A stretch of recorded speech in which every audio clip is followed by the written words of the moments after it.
From Minneapolis, Minnesota, welcome to Playwrights Center's Theater Begins Here.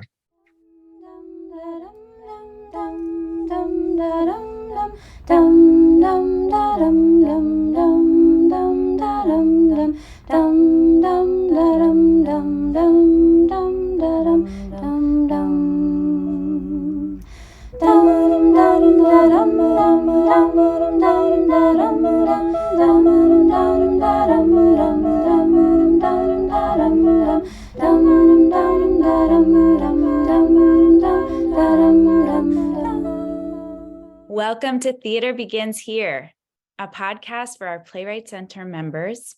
I am Joyce, Director of Membership Programs, and this is Alayna, Jacqueline, Membership Programs Manager. And as Hannah said, we are the membership team that supports our 2,400 plus Playwright members around the world. So first off, we're going to get started with some updates on our upcoming classes and seminars. There is a 2-night workshop intensive called Strategic Scrutiny, the Art of Revision, taught by affiliated writer Stephen Dietz. And that is on Mondays, March 6th and 13th, and that starts at 7 p.m. There is an online seminar called Wise Work, How to Live in Your Calling, taught by affiliated writer Patty P.J. Lynch, and that is on Monday, March 27th, and starts at 7 p.m. For more information about our seminars and classes, go ahead and check out our website. Now I want to introduce our apprentices. So this conversation is with 3 apprentices who have joined us this season, which is a year-long season that starts in mid-August and goes till the following mid-August. And they've all joined us from other parts of the country, and we can talk to them about where they came from in a little bit. But first, I'd love to tell you more about them. So I'll start with Emma. Emma Swain uses pronouns she, they, is a queer German-American playwright and theater artist, currently based in Minneapolis, Minnesota, and originally from Illinois. She holds a BA in music theater and English from Carthage College and is thrilled to be working at the Playwrights Center in Minneapolis as an apprentice this year. Professionally, Emma's playwriting work has appeared in readings and workshops across the U.S., including at Long Island University in New York, at Florida Repertory Theater, and at the 2020 Kennedy Center College Theater Festival, where they were awarded the Region 3 John Cobble Short Play Award for their play Wiretaps. Outside of working in theater, Emma loves cooking, crafting, taking care of her houseplants, and spending time with her friends. Her website is emmaswain.com. Our next apprentice is Franny Felming. They are a writer, director, and teaching artist based here in the Twin Cities. They create and produce work that processes the trauma that is passed through generations while acknowledging the healing process of reconnecting with old and finding new families. They have developed work as an intern at Ohio Playwrights Conference, as well as their own producing company, 3 Willows, and they are excited to join the Playwrights Center for an exciting and fabulous year. And finally, Kennedy Jones is an actor, writer, and arts administrator here in the Twin Cities. She holds a BFA in classical acting from Southern Utah University with additional studies in dance performance and arts administration.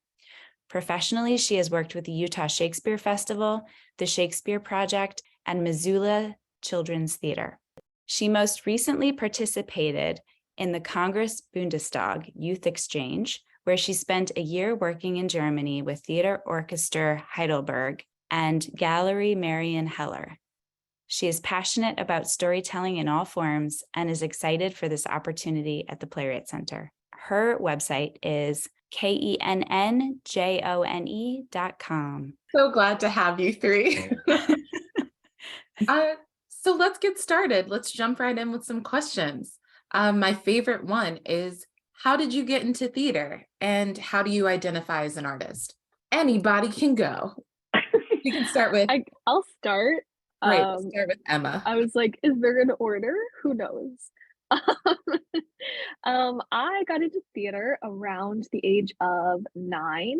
I started with a youth theater organization in my home area of the Chicago suburbs, and I did a bunch of productions with that organization for a long time, did a bunch of different things, acted, worked backstage, learned some tech stuff. And then when I was looking at colleges, I ended up going to Carthage College, as Hannah said, for music, theater, and English, and performed a lot, did a bunch of other work, did some training in stage management and in assistant directing, things like that. But I identify primarily as a playwright because that's what I love the most. And I discovered that I loved playwriting my junior year of college when I wrote my first play and then mounted a staged reading of it. And I've been writing plays ever since, or trying to. Awesome. Why don't we throw it to Kennedy? Sure, thank you. I began my work in theater as a very small child. I think I did my first show when I was 5 or 6 years old. And my neighbor was going to auditions and she stopped at my house and said, "Come to this thing with me." And I don't even remember what I sang, but it was just it was always like, come along. And then as soon as I was there, I just loved it and I never stopped. So I was always performing in community theater, and then through high school, and similarly, all through college I performed. And as I started to work professionally and get further into my college career, I also found myself being drawn kind of in a new way. And that's sort of how I landed in the world of arts admin. So I am a performer, but now I would define myself more as an arts administrator, and am really excited about looking at the industry as a whole and hopefully working my way up to a leadership position within the industry to create the positive changes that I want to see and sort of the systematic change within the industry. Awesome. And then last but not least, we have Franny. I got into theater. I'm a late bloomer. So I started theater in high school, and I started off sort of helping with the technical side of things. I was really interested in art, so I did scene painting, and I really loved that. And then slowly I was like, oh, it's also kind of fun to be on stage too, and learning all I can about theater. So that's kind of where it all started, like sophomore year in high school. And then I would as an artist, I would identify as, oh, it's so hard, a teacher, a producer, and a playwright. I love teaching. I like working with theater for young. I love theater for young audiences. I love working with kids of all ages. I love that. And I love producing and playwriting.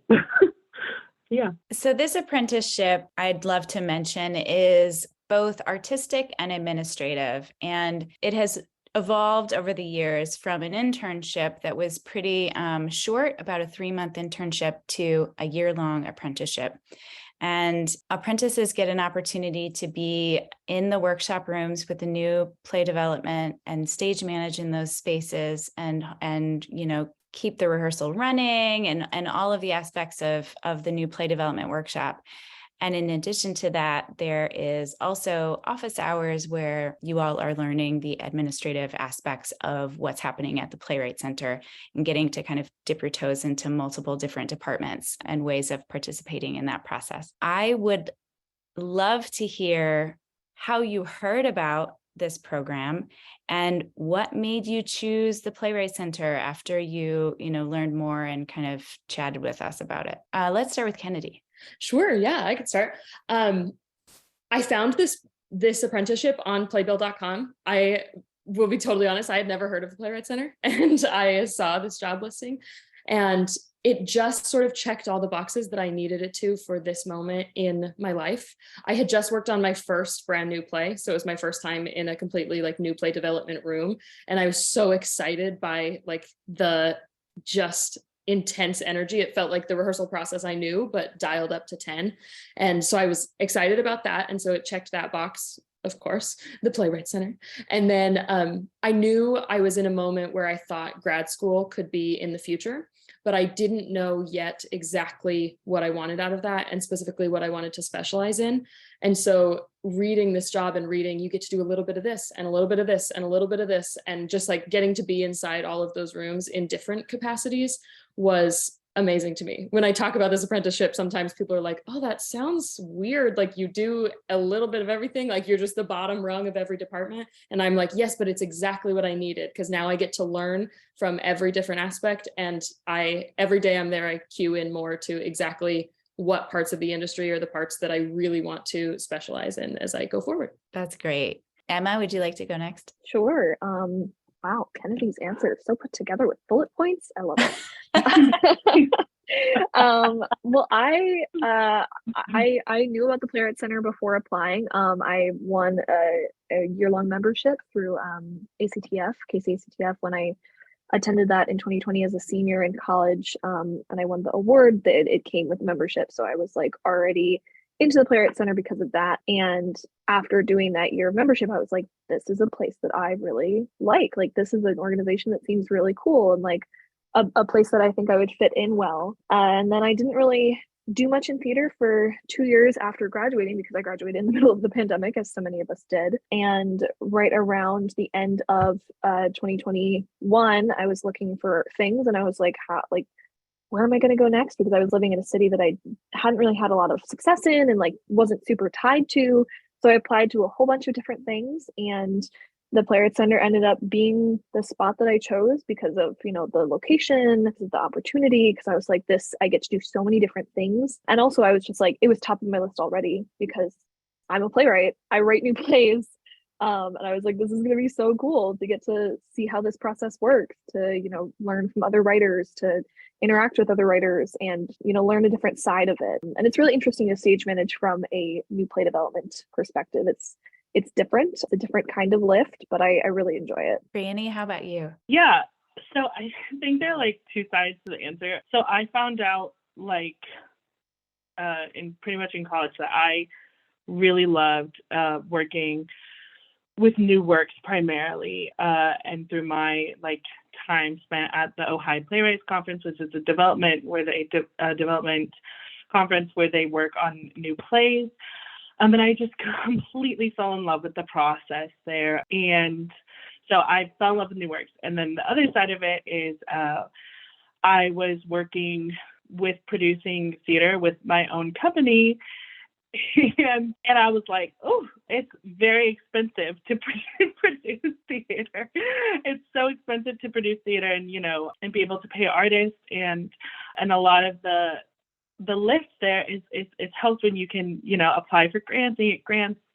So I did a lot of research on places across the United States that were giving the money to those artists and producing the work.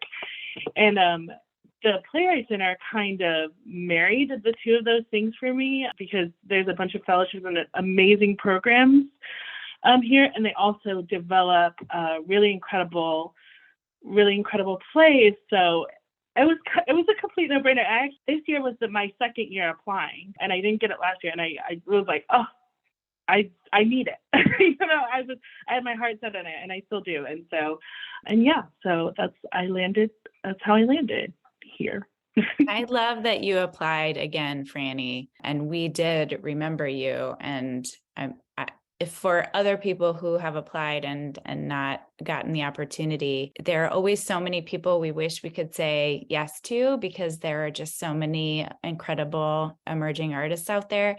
So I'm so glad that you didn't get discouraged by that first time not joining us. So as you guys said, a lot is obviously the Playwrights Center is a new play development center.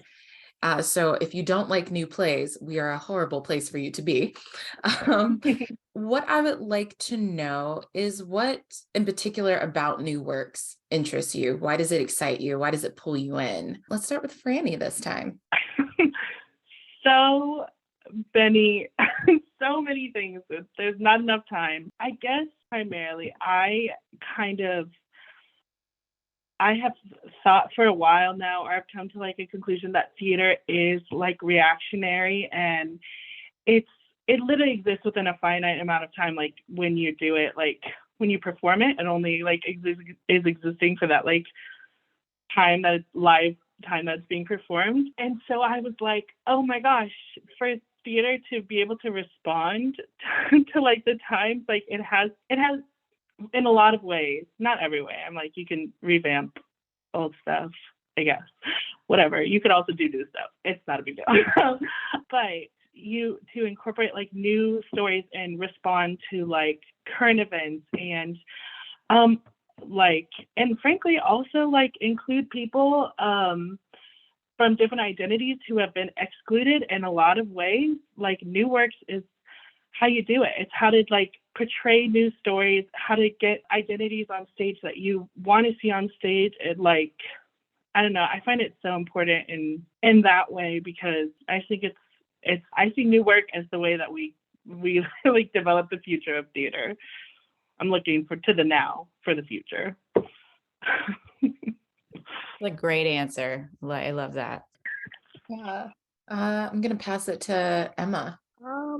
Well, I think thing one that interests me about new works is I'm a playwright. So naturally, being a playwright who produces new works, I'm drawn to an organization that also produces new work. Follows logically. But I was just thinking about, I don't know. I was thinking as Franny was talking and like listening to them, but also trying to unpack where this starts. And I think I really, really like to, one, figure things out for myself, and two, watch other people figure things out. And for me, the figuring things out is, you know, I like writing new things. I like trying to work out how a play comes together. I like trying to work out how a theater production comes together. I have taught myself a lot of new tech skills recently.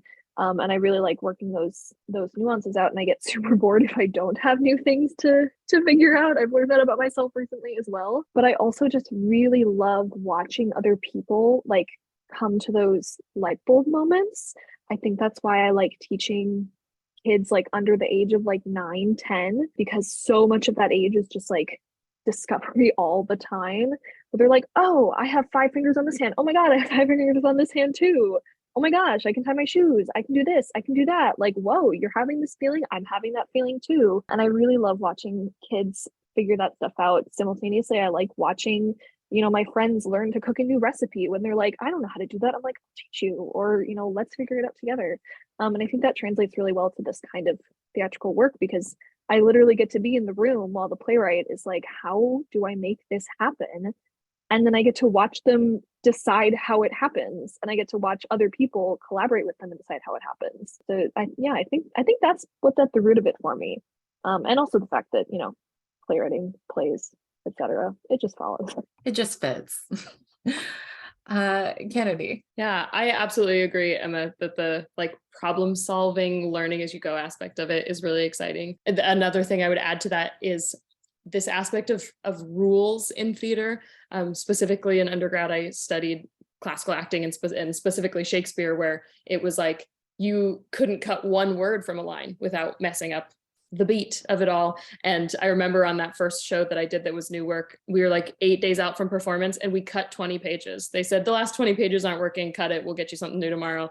And that just shattered my brain. So this idea that we can learn the rules, we can learn to love the rules, and then as we get further in our process and more confident as artists, we can start breaking the rules. And then when you get into new play development, you can go, I'm going to follow this rule, and I'm going to cut this rule, and I'm going to write a third rule that didn't even exist before now. And that is just really exciting to me. It's like a real ownership of artistry that I had never allowed myself to take before I got into new work, and now I'll never be able to let it go.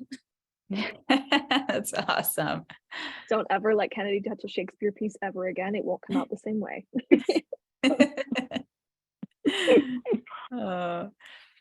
Well, we talked about how this apprenticeship is both a mix of artistic and administrative.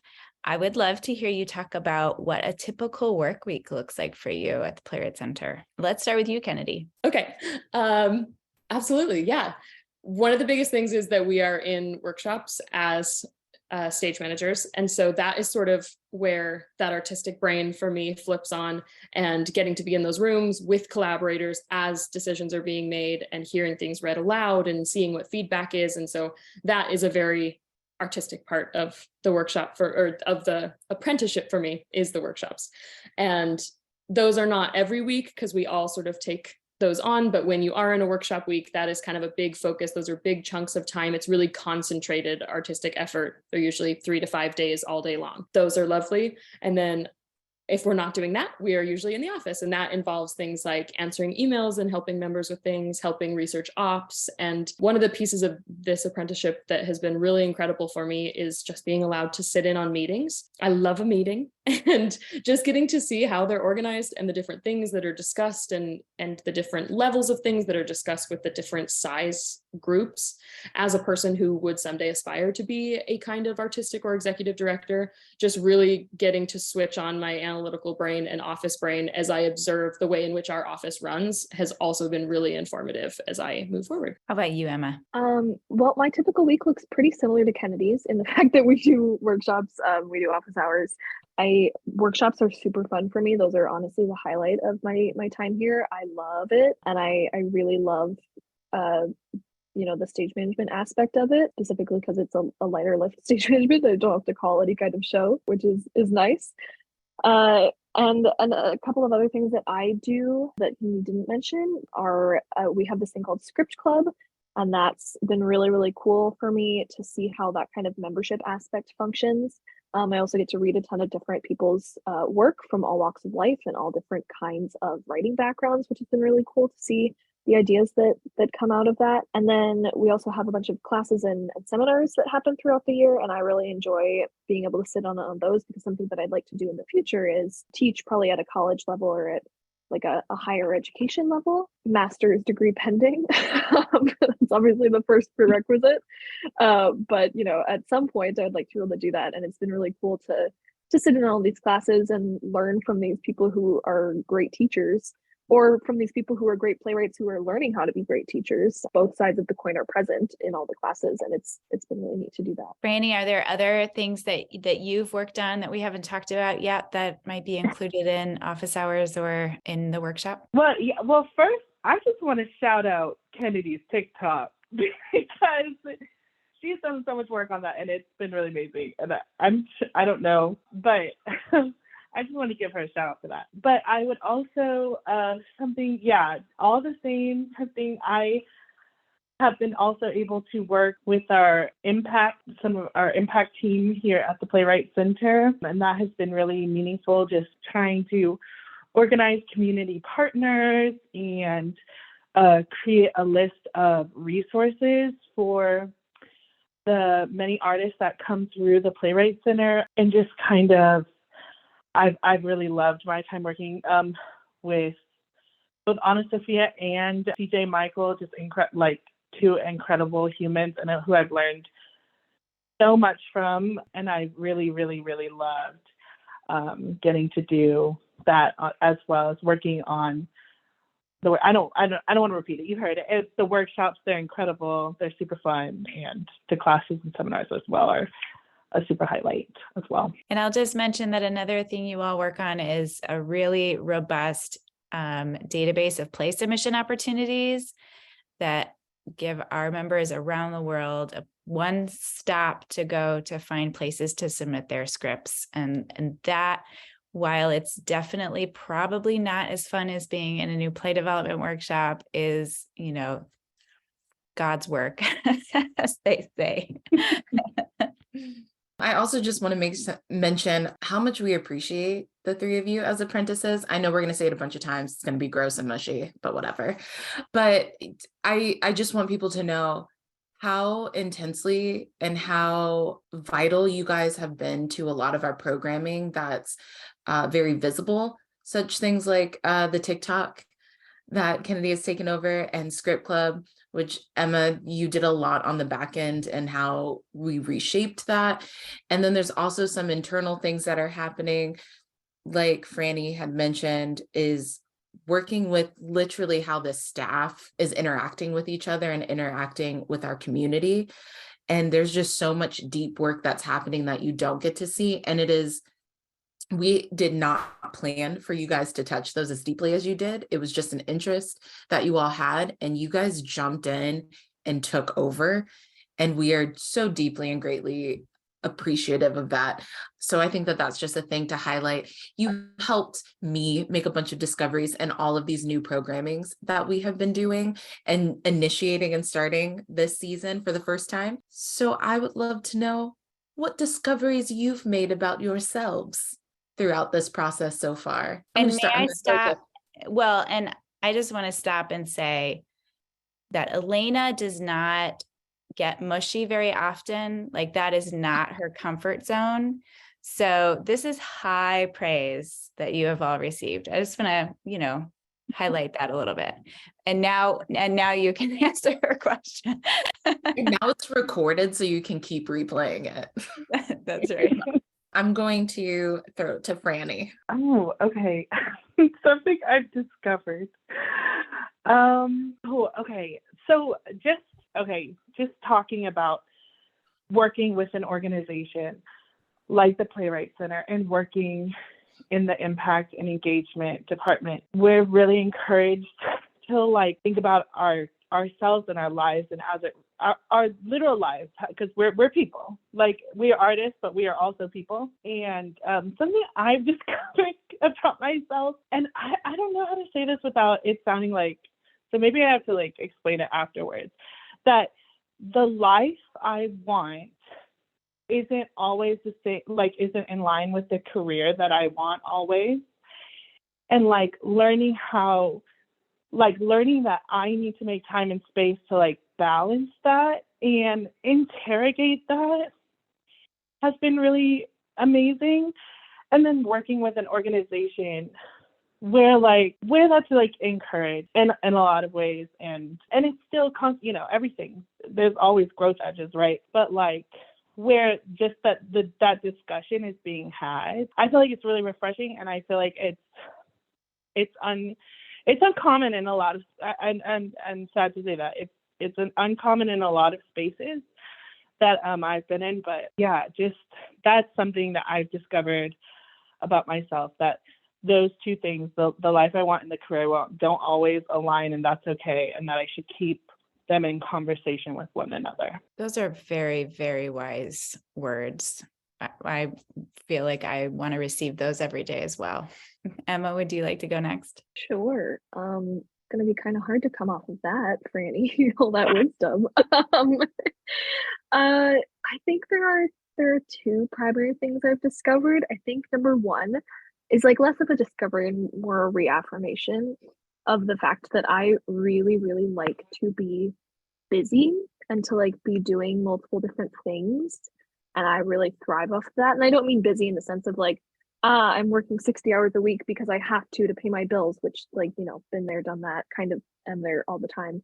But more in the sense of my brain likes to do multiple different things. And I felt so dissatisfied in the job that I had when I lived in Milwaukee. One, because it was not theater, but two, I'm realizing now because I did the same damn thing every day. And it was so monotonous for me. And now that I've moved here and I'm working several different positions and doing lots of different things, I'm wow, yes, I'm stressed out because I'm 20 something, doing this by myself for the first time, living in a pandemic, et cetera, but I'm also I'm so much happier than I've been for a long time because I'm doing so many different things that all interest me, and it's been really cool to realize that about myself and to see it in a non-college setting, because I feel in college, in theater, you're also super busy all the time, but then you're trying not to die because it's college and you have homework and everything, and to take that layer off of it has been really cool, to just allow myself to love the work that I'm doing. So this discovery one. Discovery two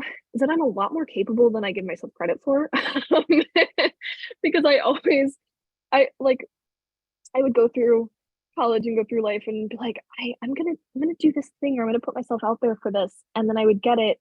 I'd be okay, but they can't find out that I'm fooling them. They can't find out that I'm actually not as good as they think I am. Or that sounds not very humble, but I don't know, I always had this really intense imposter syndrome, and I still have that because, we all are working through things all the time. But I've also been oh, I can totally do this thing that I was I can't do it. I can totally do it if I set my mind to it. And I am as good as I look on paper in a lot of ways. And it's been a great boost to my self-esteem to just give myself the credit that I should have been giving myself for years. I love that. And by the way, imposter syndrome is with us our whole lives, I think. I mean, I'm not at the end of my life yet, knock on wood, but oh, thanks. Comforting, Hannah. yeah. So I feel we just, yeah, exactly as you said, we just keep pushing ourselves to step into those roles and let ourselves show up in ways that we didn't imagine possible. Kennedy. Yeah, I think something I have discovered about myself and this work through the work that I have done at the Playwrights Center is it's tied up with language. And for me, I'm trying to find the language for it in this moment, which is something along the lines of, I find I'm a person who, when I don't know how to explain it, I retreat.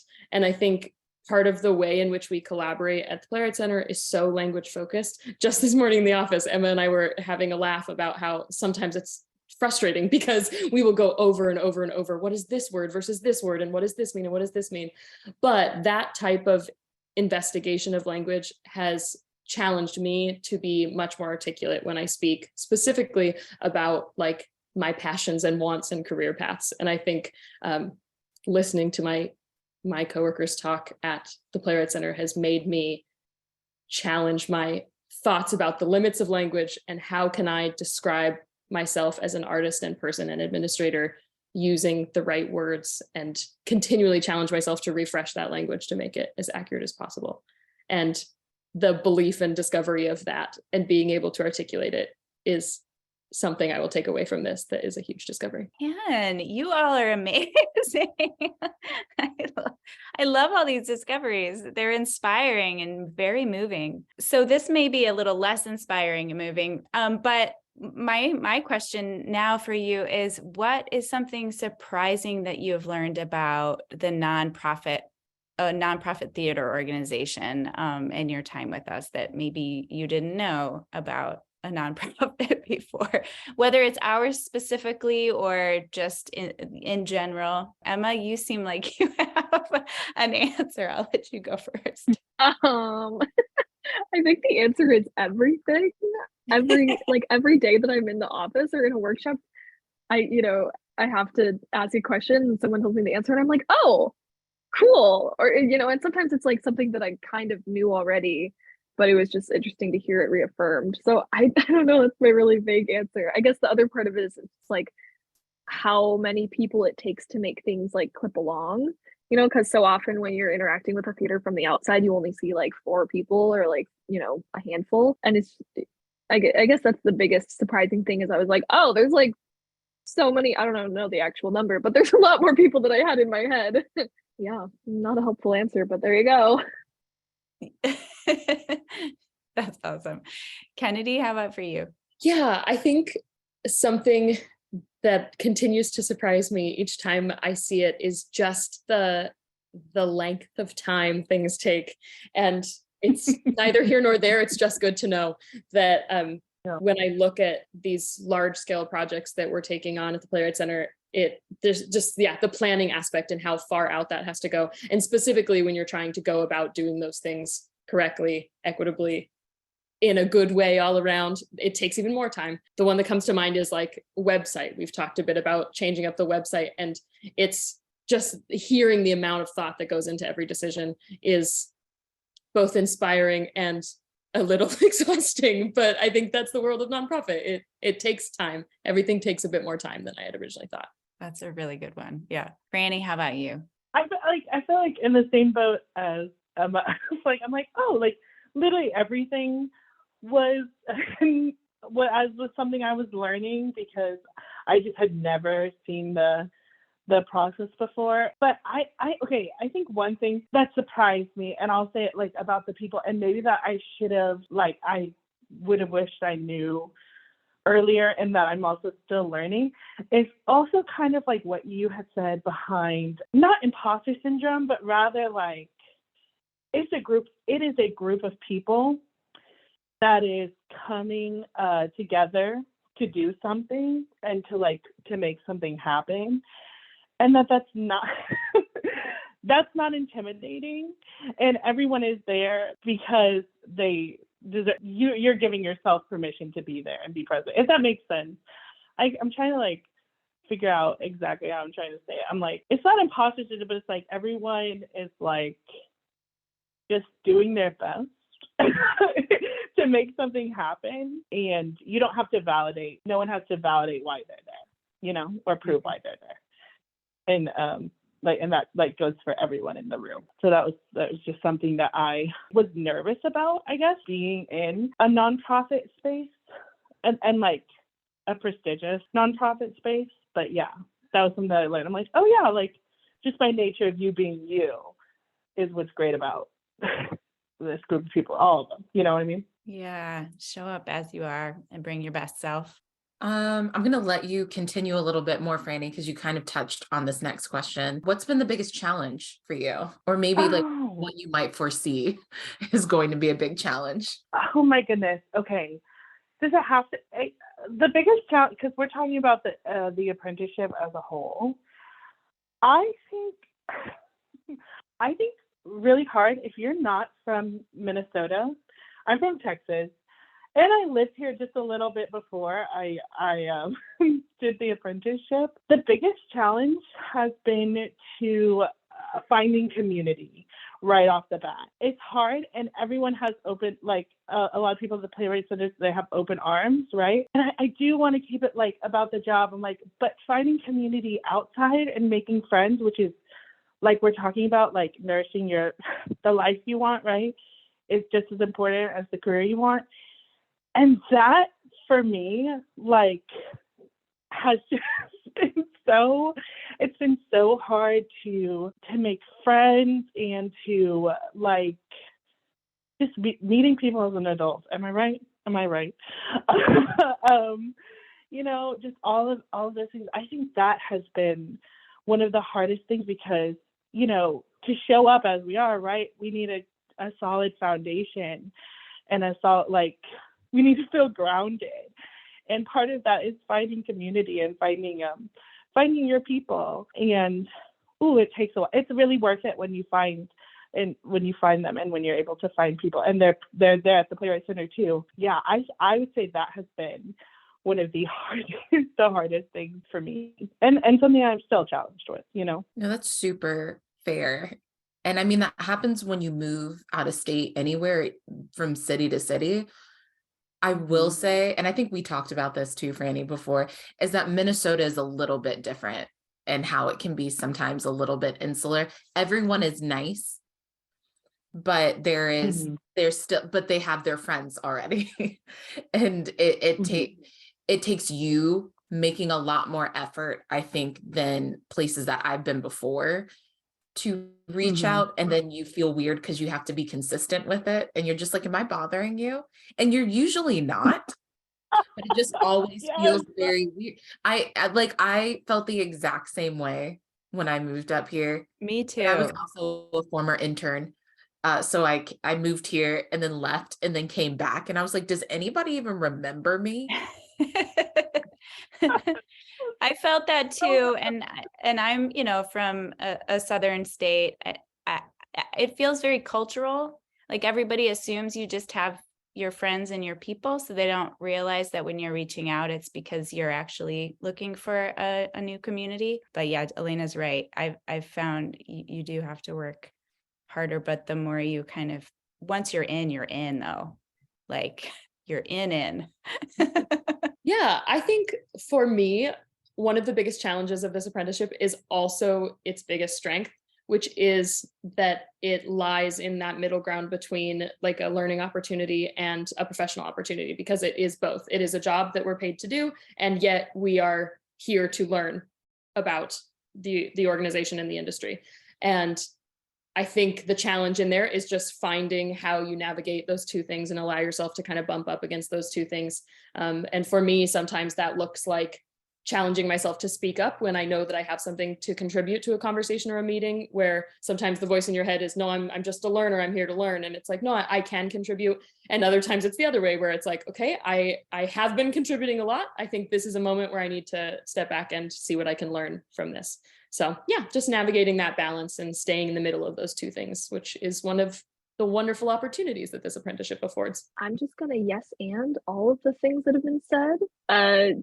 So yes, and also I think the biggest challenge for me has been like making myself be okay with doing a little bit of everything, but not like getting attached to anything. Because I do that, I get attached to the work that I do, and then I'm like, oh, it's mine. Like, like I know how to do this, and like I can do this so well. But then I'm like, no, it's time to move on to another thing. So yes to all the things. I've also had the struggle with like finding a new community here, because I have some friends that were pre-existing from college, But I've also been trying to break into the circles that have been established, because it seems like 80% of the people that I meet are like, yeah, I've lived here my entire life. Like, here are all of my friends from elementary school and high school and college, and like church people, and like my family's friends and my cousins. And I'm like, okay, that's awesome that you have so many people, but like I don't. So yeah, it's been a struggle to kind of break into that. So yes, and What have been your greatest successes so far as apprentices? And this could be something you're proud of. This could be something you overcame, a discovery you made. Let's start with Franny. Oh my gosh. Okay. I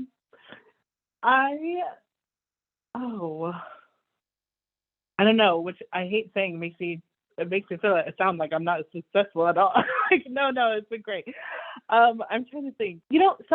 Something I'm really proud of is the community access resource sheet that I've worked on. Just being able to like meet the people on the sheet and have meetings with them and meet members of the community and really feel like I'm like it's made me feel really present living it, like I said, like a part of the community, just like meeting people, like learning from them, being able to create them and like include them on the sheet as resources for other artists who come through. That's honestly something that I'm like really proud of.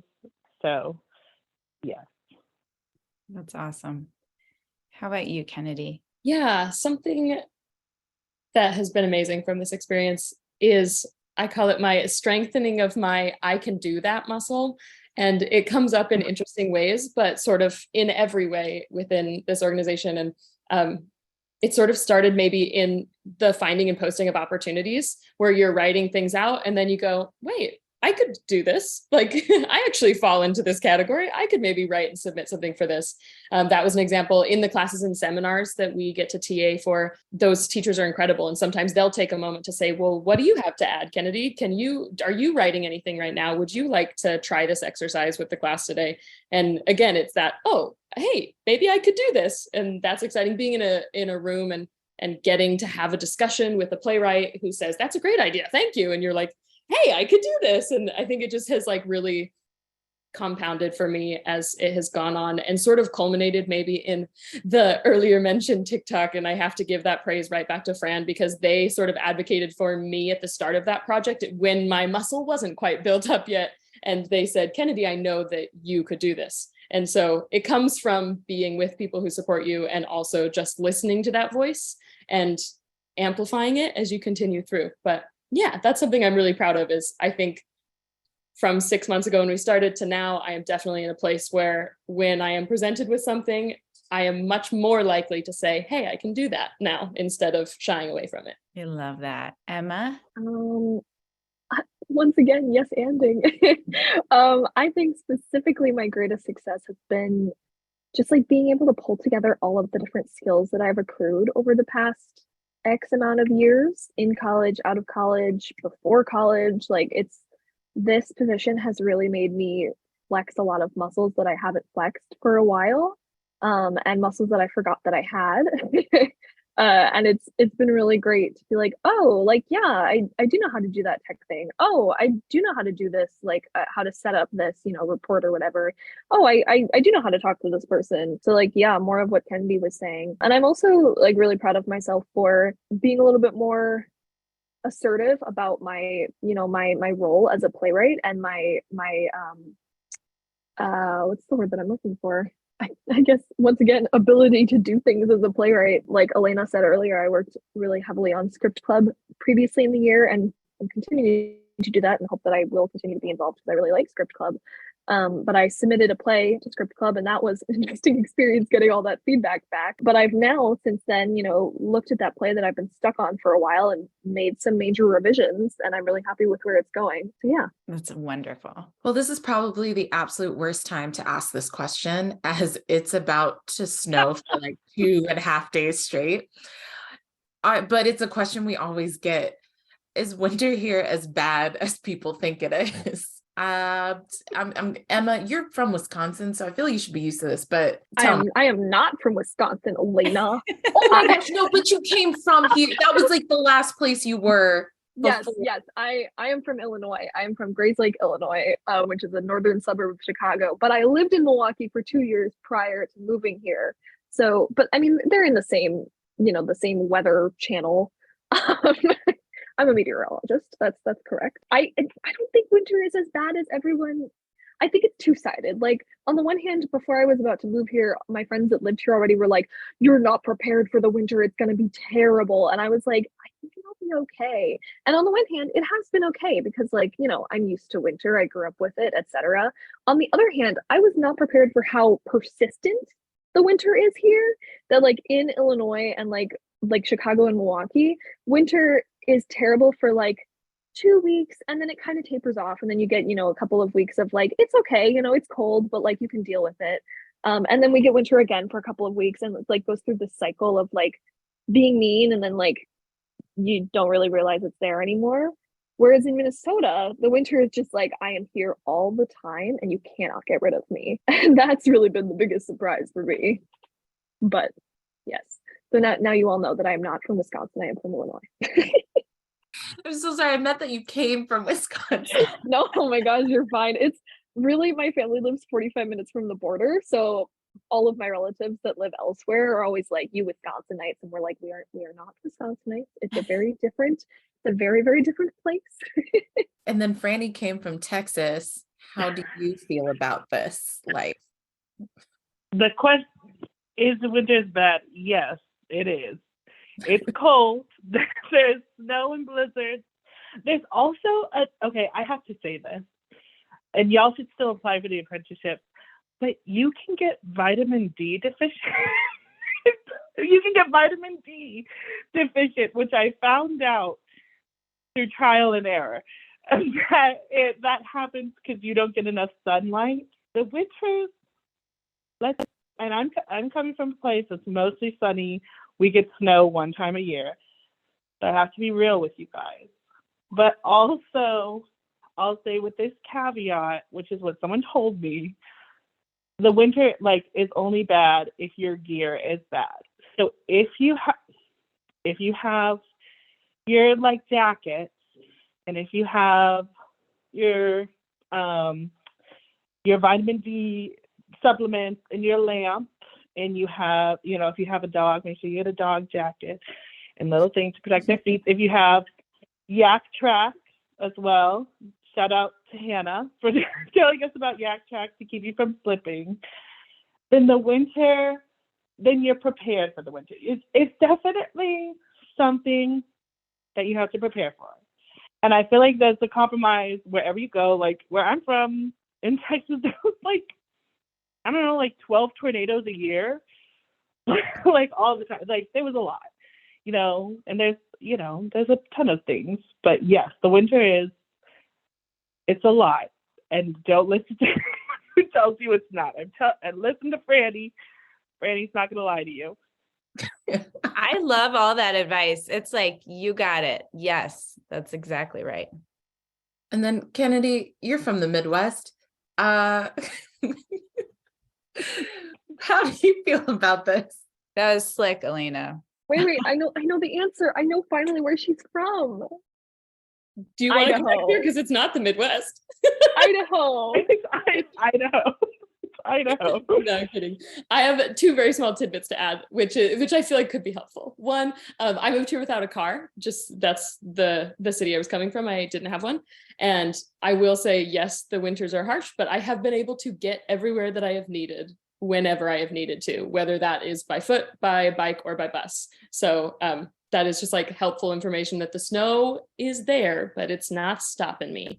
So that might be helpful. And then the one other thing I will add is that, yes, the winters are very long and very harsh, but it also, I am fascinated by this element of beauty, within the Minnesotan culture that it unlocks, that I just sprinkle with joy every time I see different advertisements or things online about this lake is frozen over, so there's a new hockey league, and there's a big art festival and the art shanties. There's always something that it's this huge part of this culture that you don't feel like the winter is taking you over, because the resiliency against the winter is like shines so bright here that it's like, oh, okay, it's worth it, kind of. It's cool. I don't know, maybe Fran will argue with me.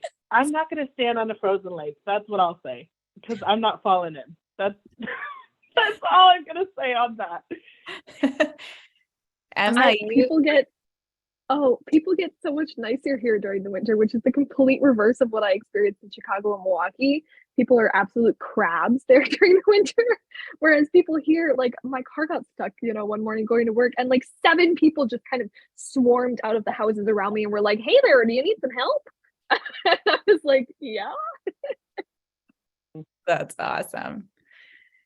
Yeah, winter is a magical time. There's so much going on here. The Luminary Loppet was just this past weekend. Yeah, you're absolutely right, Kennedy. It's just a season full of its own magical, wonderful things. So, and you only get to do it in winter. Well, I'm going to ask our last question, and it's going to be kind of a two-parter. Some of it you've already answered, some of you, but as we kind of close out and think about what we would want people who are interested in this apprenticeship to know, can you talk about, is there anything you wish you had known before you started working here? And what kind of a part of that, is there anything you would want to make sure you mentioned to other people before they applied? How about we start with Kennedy? Yeah, I think something I learned early on and has really contributed to my joy and success in this type of role is just be willing to advocate for what it is that you want and know what you want out of the experience when you come in. And when you're in a meeting and someone brings up something that sparks interest, follow that interest. And this whole apprenticeship has felt very, it is what you make it to me. So make sure that you are making it what you want it to be. That would be the biggest thing. And then balancing that also with, because of the nature of the role, you're not above any of the work. And I think balancing those two things has helped make me a much more well-rounded artist, following the passion and being willing to follow through with the grunt work as well. It's been a great balance to learn. That's great advice. Emma, how about from you? Yeah, I would agree with everything that Kennedy said. All of that has been very true for me too. And also your other work that you're doing, your other job, for me and for many others, it's more than one, have to be super flexible. So like being upfront with those people right off the bat is really important. And I've been very, very fortunate that my other positions that I work at and other theaters that I work at, I've been like, hey, I'm doing this thing for a year. It's honestly my top priority because it's only a year long.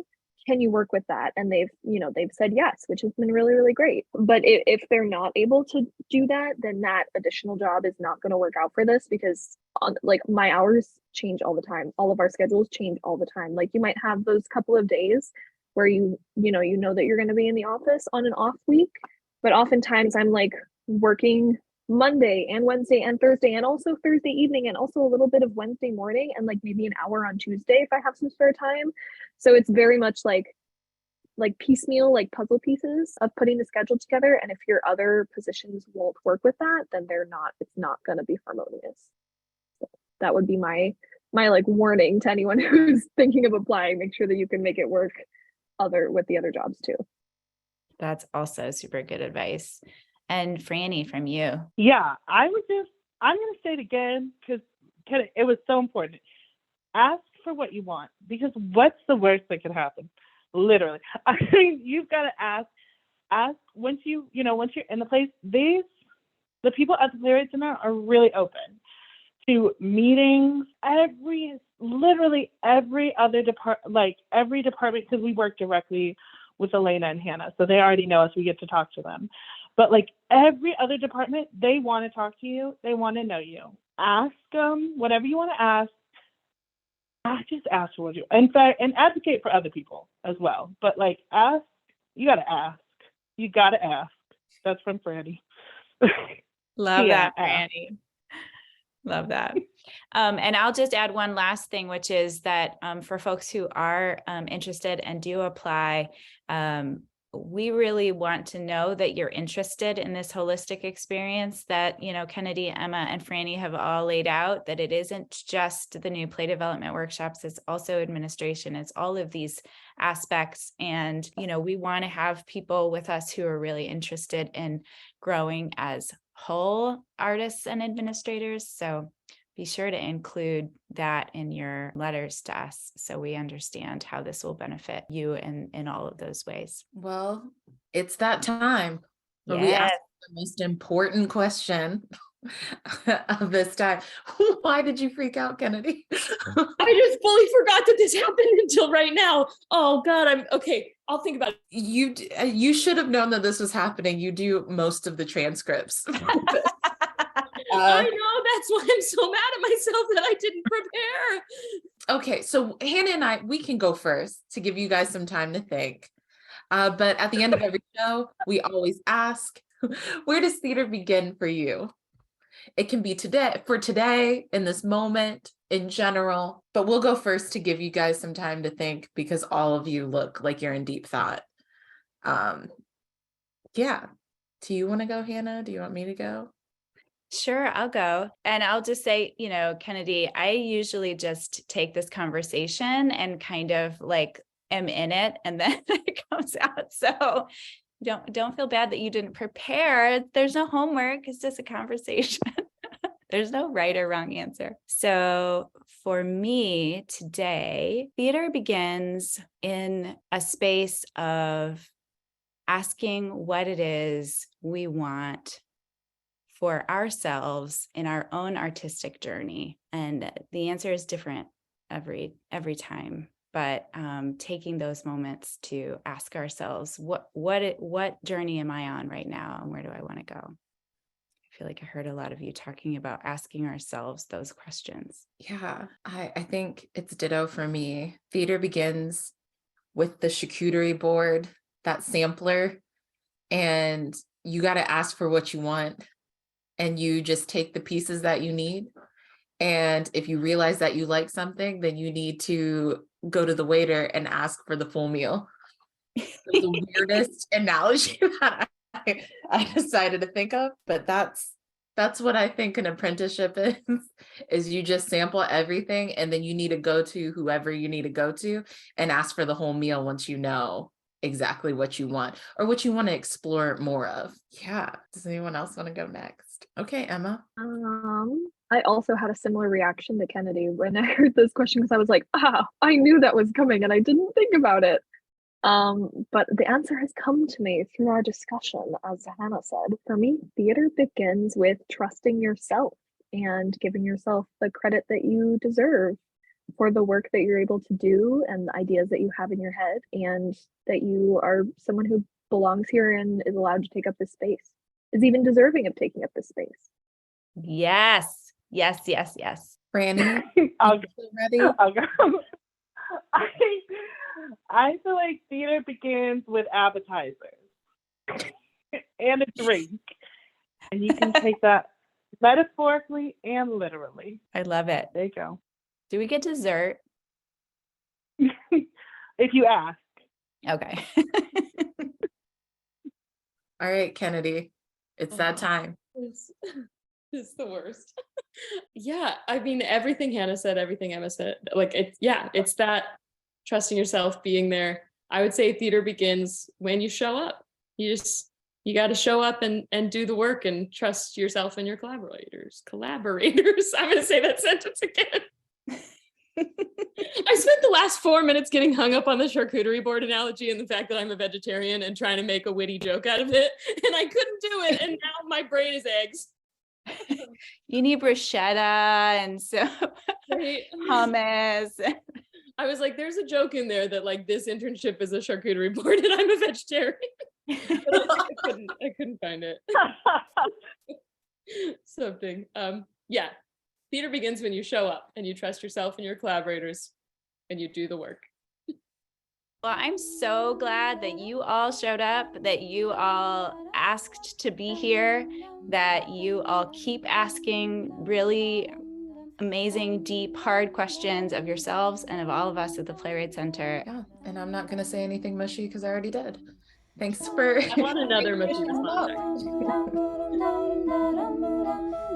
Join us next time on Theater Begins Here with guest artist Tylee Scheider on Wednesday, March 29th at 12 p.m. Central Time.